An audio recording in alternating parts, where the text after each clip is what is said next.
Today, I want to talk about relationships where you feel you are the one giving so much more than somebody else, where you feel like you are constantly being taken advantage of. And this might not be just a single situation you find yourself in right now. Maybe you feel like that's been the pattern of your relationships in your life, that somehow you always wind up giving more than the other person and feeling taken advantage of.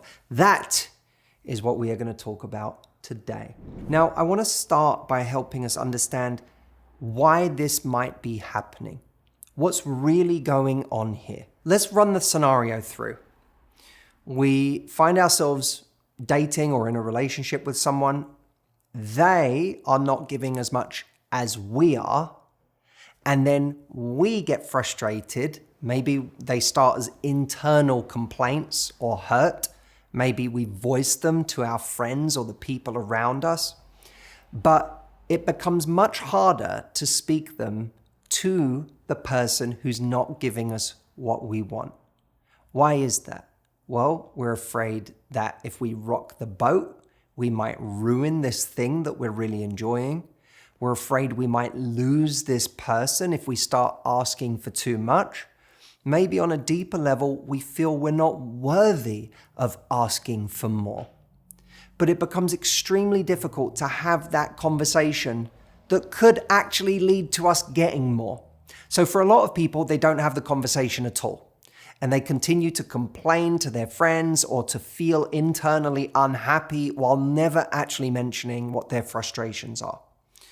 For other people, they do mention their frustrations, but they come out in either passive-aggressive ways that just create arguments, or they come out in fairly weak ways where there's no real power to the conversation. There's no boldness to, hey, I need more from you. Instead, it's a kind of almost like someone coming, like Oliver coming to beg for another bowl of gruel.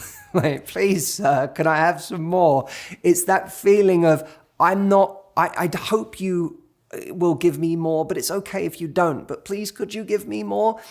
And then we wonder why nothing changes, why someone sort of pays lip service to our frustrations, but then they never actually give us more, and the relationship never changes, and we still feel stuck in it. And by the way, if you want a very specific way of having this conversation, go ask Matthew AI for a script. That's not the subject of this video, is to detail exactly how to have these conversations. But if you do want to know how to have these conversations, go to Matthew AI. You can go to askmh.com and literally ask Matthew AI what to say in this situation when you're trying to ask for more from someone.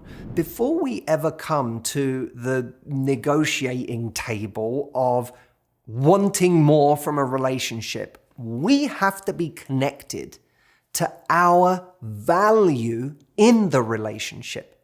These things that we're giving to somebody that are making us feel taken advantage of, what are they?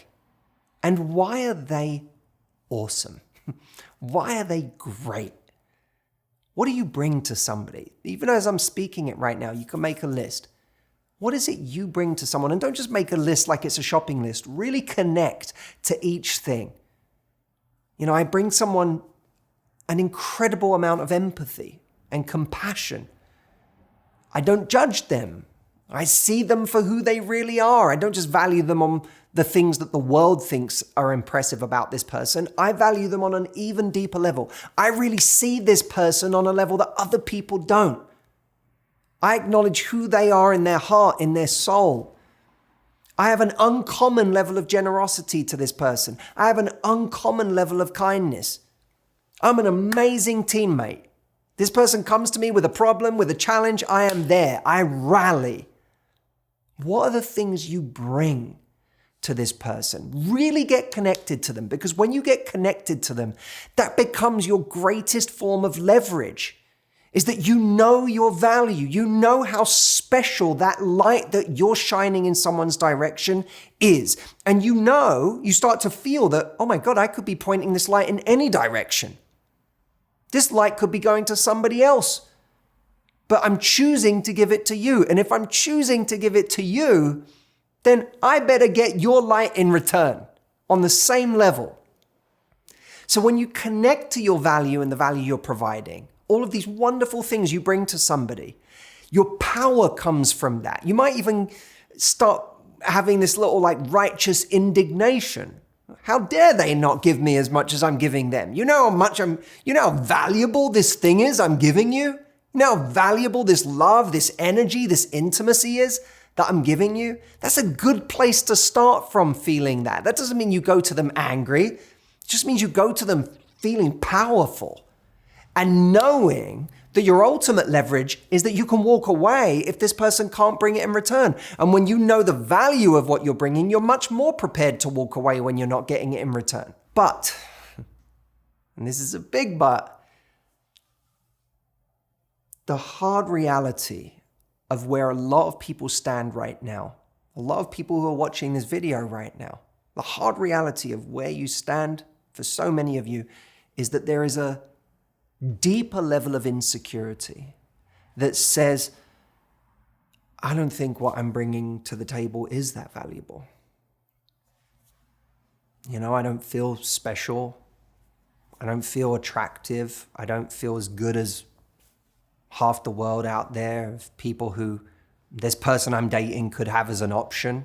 I don't feel like the sexiest person in the room. I don't feel like the best looking person in the room.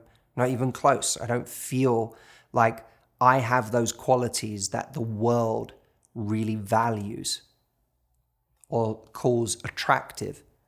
So I don't think that all these things I'm giving to someone when I'm over giving are that valuable. I just think they're all I've got.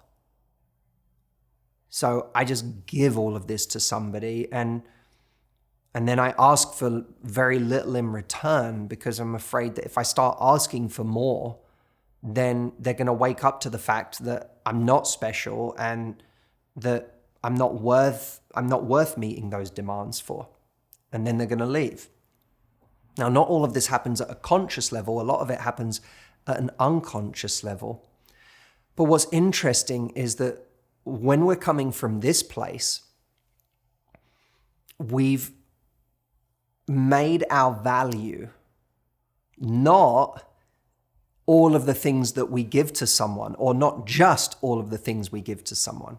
We've made our value that we give so much and we ask so little.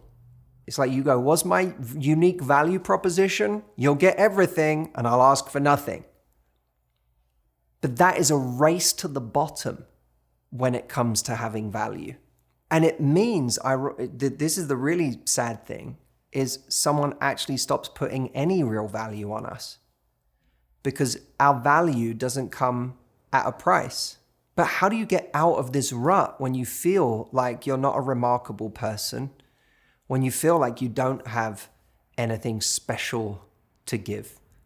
How do you get out of that trap? Because when you're in that place, it feels like demanding anything is a problem. You feel ashamed of having any needs.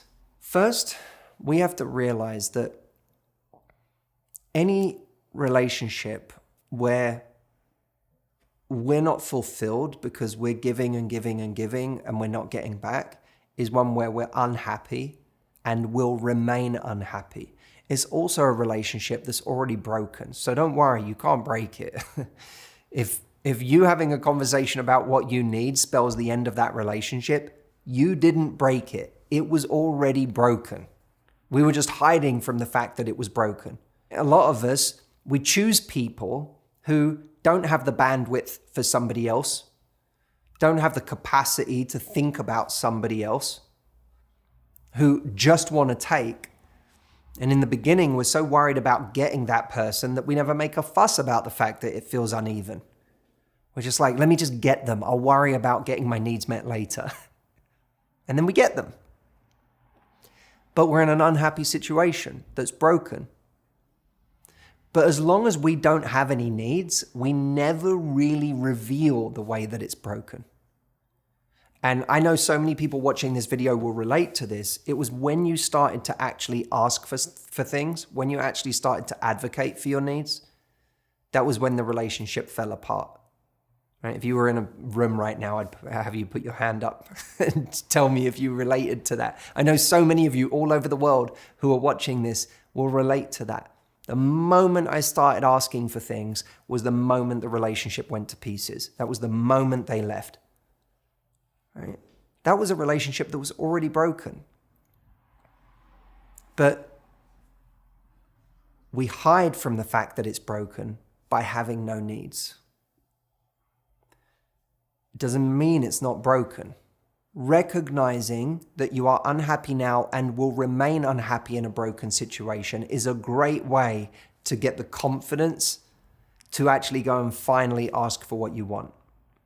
Regardless of whether you feel good enough to ask for it or not, it kind of becomes irrelevant, doesn't it? When you admit to yourself, I'm unhappy and I'm going to stay unhappy, you don't even need self-worth to go and advocate for your needs.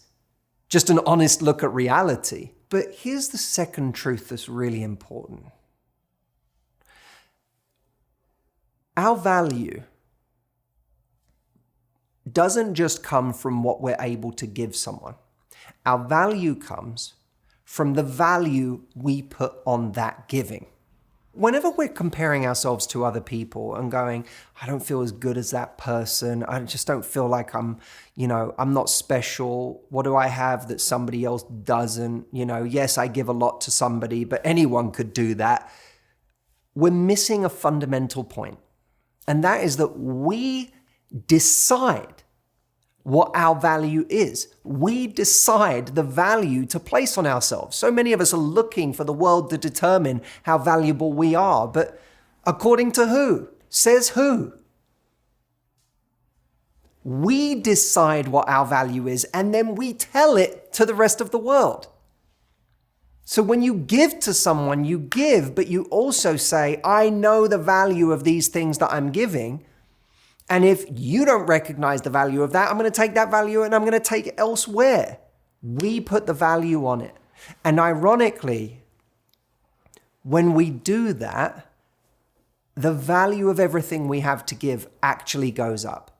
Because people don't value what is free nearly as much as they value things that they have to earn, things they have to invest in. And what you're saying is to continue getting my value, you actually have to invest in me. And people value what they invest in even more.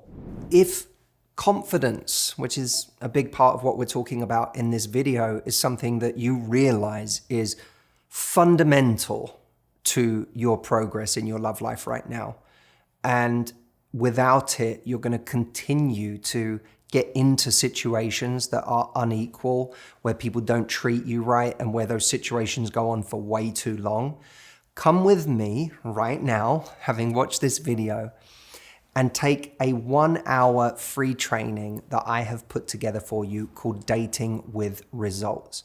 By the end of this hour together, your confidence will have already shifted in important ways, because I talk about the core principles for going into dating and relationships in a more confident way. I designed this to be a really great foundational program for those of you who are maybe not feeling as confident as you'd like to be, but know that you want to go into dating from now on in a different way than you have in the past.